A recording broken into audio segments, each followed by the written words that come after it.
What's up, everybody? I'm Josh Meek, the Uber Geek. Welcome to Pretty Dece, your daily entertainment and pop culture show. Today on the show, we're going to jump into the world of video games and talk about toxicity in video games. I'm sure that most of you out there who have played games online have run into jerks online, and sometimes it can be so bad that it makes you not want to play the game anymore. That sort of toxicity and negative mentality and, fighting the new people and hurling like profanities and slurs can really just drive you away from an online game entirely. And of course, the companies that run these games don't want you to feel that way. They don't want to drive away their good players with some of their worst players in their games. So lots of companies have tried to solve this. They've issued bans, they've tried to come up with individual ways to handle the situation of toxic players. And now, through something called the Fair Play Alliance, 30 companies related to gaming are teaming up to fight toxic gaming behavior head on. And these are some big names in gaming. Companies like Riot, Blizzard, Twitch, Epic, and many, many others. And this all kicked off at the Game Developers Conference. There was a full kind of day-long summit about the Fair Play Alliance.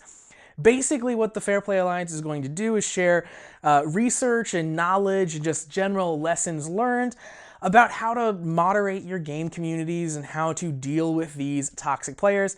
And in general, ways to cut down on this type of disruptive behavior where certain players can make the games worse for other players. And, Riot is on the forefront of having to moderate their game League of Legends, and they are kind of also at the forefront of this Fair Play Alliance, and they will admit that they've made some mistakes in how to deal with the community around League of Legends. But now they want to work together with other companies and kind of figure out better ways to handle this type of moderation. And this is just getting started right now. So they don't have a lot to show for the Fair Play Alliance currently, but they have a lot of kind of lofty plans.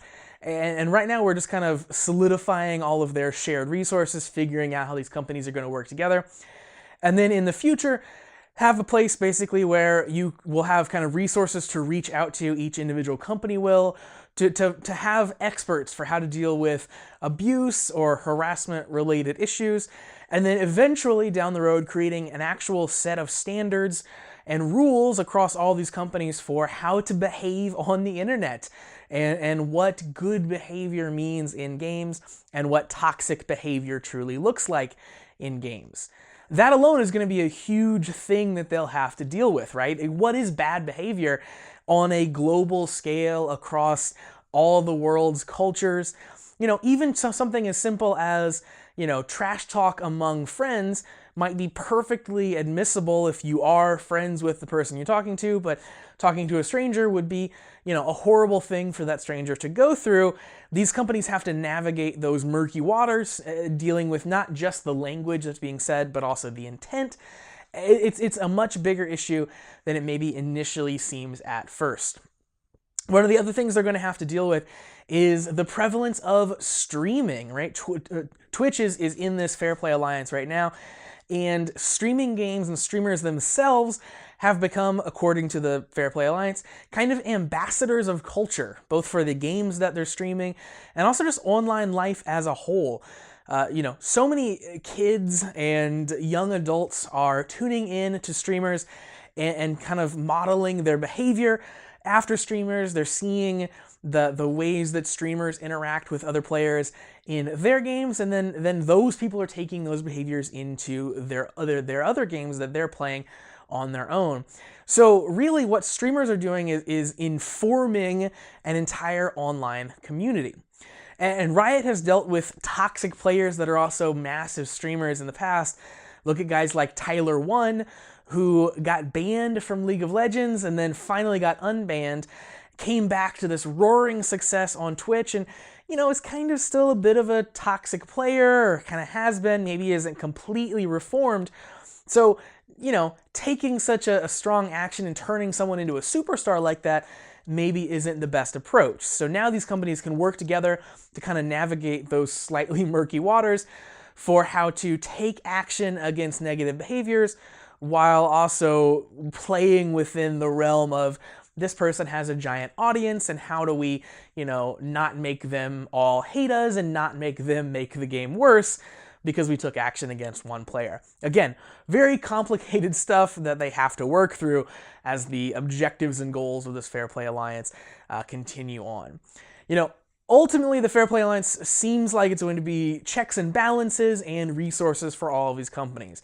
They're definitely not all going to see eye to eye in terms of moderation and how to deal with things, but they do have each other as resources, and typically, even if they're not seeing eye to eye, hopefully that'll lead to discussions and better ways to deal with things across the board. It certainly is a fantastic idea, and having online gaming and just kind of the online gaming culture in general being a more inviting place is a very lofty but much needed goal. So definitely props to all of these companies for realizing that this is an issue and working to resolve it. And hopefully things continue to go onward and upward for this brand new Fair Play Alliance. So that's going to do it for Pretty Dece for today. Thank you very much for joining me on the show. Make sure that you like Pretty Dece on Facebook, facebook.com/PrettyDeceShow. Follow me on Twitter @PrettyDeceShow and visit PrettyDeceShow.com. I'll be back tomorrow for another daily episode. In the meantime, hit that subscribe button onto the YouTube channel, on the podcast, and inside the Anchor app so you never miss any of the content.